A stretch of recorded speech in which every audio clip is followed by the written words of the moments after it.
All right, I got another chi-square test problem here.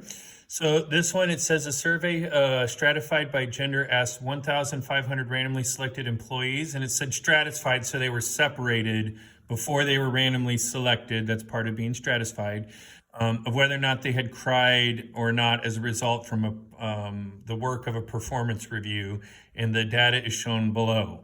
So the totals are 750 each, 750 each. So they had 1,500 randomly selected employees, but it's not a single random sample. It's two samples of 750 each. And then they only asked them whether or not they cried or not.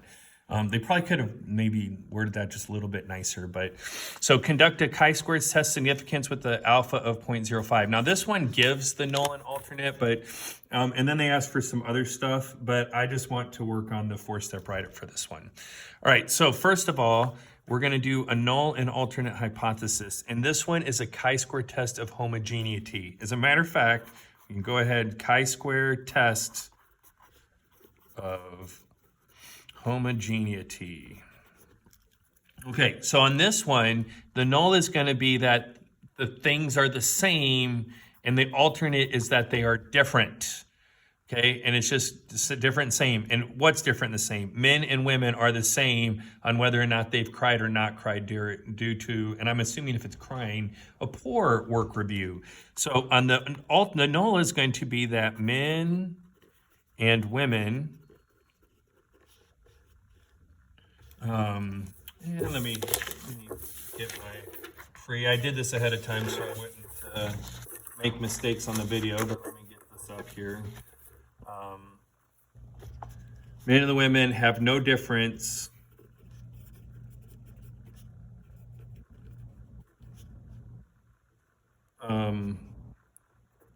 in the proportion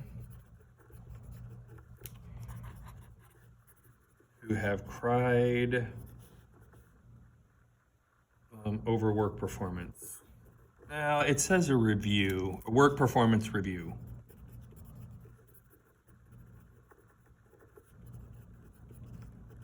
And then the alternate is going to be that men and women,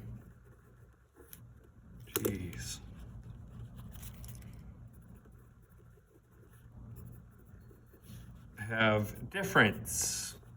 a difference, maybe say have a difference in the proportion who have cried over work performance review. And then I'm going to go ahead and state alpha as 0.05. And in chi-square test of homogeneity, I've got my conditions.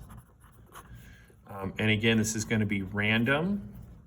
The 10% rule, which is for independence, not just for chi-square test of independence, that the samples are independent of each other, and then large counts. All right, so on this one, it's going to be two independent random samples. And I'm going to go ahead and put random samples of men and women. I believe as long as you say two independent random samples, you'll be fine. Okay, we're going to assume, because we don't know, we're going to assume that there are more, gosh dang it, at least 7,500 men and women. And it says, what do they call this place? It just said employees. It doesn't say of our large company, but we're just going to say at this company. Assume at least 7,500 men and women at this company.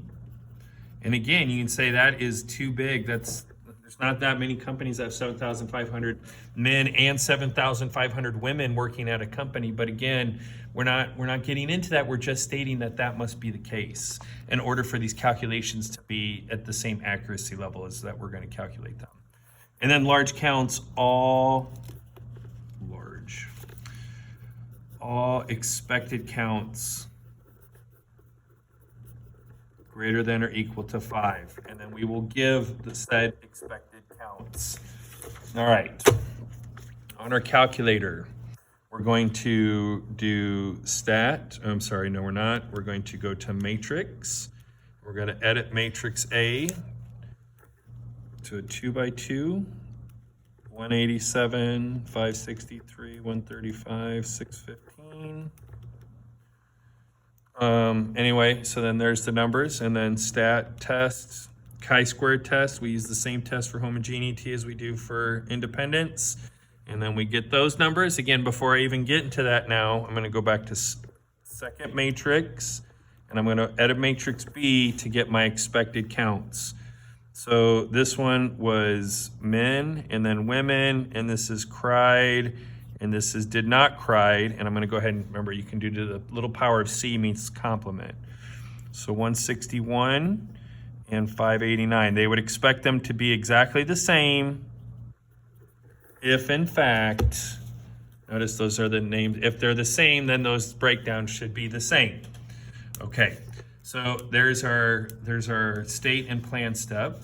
And then go back, remember we have, even though I needed to run the test to get that other number, now I need the information back. So I got chi-squared equals, and then I'm going to come over here and we'll do 10.69. We'll come back up here and fill in some work in just a second. P-value is 0.001. Degrees of freedom in this case, only 1 degree of freedom. All right, now for the chi-squared variable, it's going to be observed 187 from right there minus the expected 161 divided by 161. And the top is squared. Plus 563 minus 589 squared over 589. And it's approximately 10.69. And we got our p-value in degrees of freedom, and then we just write the conclusion. This p-value will reject the null, and we have evidence that they cry at a different rate. And we'll just assume in this day and age that we'll just say the men cry more and then not worry about that because that's not what the question's asked. So we're going to say since the p-value of 0.001 is less than alpha 0.05, we reject the null. There is convincing evidence that the alternate, men and women, have a difference in the proportion of the way they cry. So we have convincing evidence. I'm just going to write this a little bit nicer, that men and women cry at a work performance review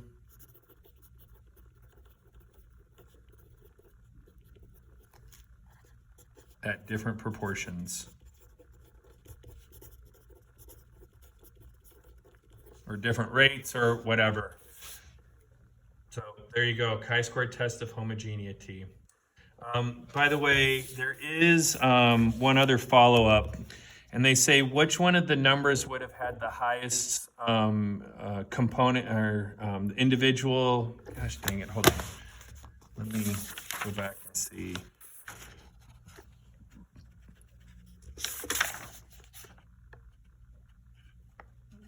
No, apparently we'll have to deal with this on the next problem. But they want to know which component gives the biggest, or which piece gives the biggest part of the overall chi-squared, and they might actually have you calculate these. I'm actually going to do this on a goodness of fit. If they're going to do this, hopefully it's on a goodness of fit. But I can tell you on this one that I worked out ahead of time, I went ahead and calculated all 4 of them out, and these were the numbers that I got. So these two gave 4.2 almost of the 10.6 total, and these two gave 1.4. And so again, and then that's just something you might see. But if that's the case, you'll actually need to calculate the number instead of just saying, oh, I know the answer is 10, and then let me backfill in some of the work there. So anyway, just something to think about.